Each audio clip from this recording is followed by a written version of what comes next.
Many of you are facing your futures with trepidation. We are, all of us, engaged on the same tough journey.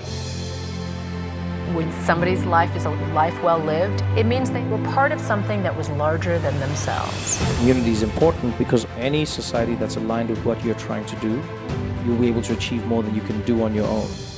One of the first things we can do to be a better person is to find the greatness in us. Leadership is about unlocking potential in others. Everyone can lead.